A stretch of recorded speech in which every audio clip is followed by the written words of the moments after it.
Grabe ang usok guys. Naggawa ako ng uling. Gawa sa coconut shell.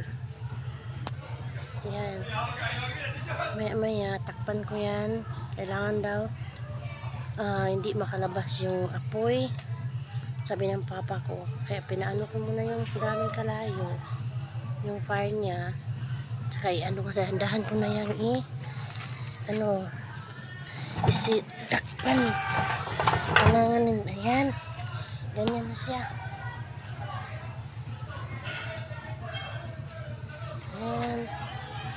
Hayaan na lang hanggang ma-cool down.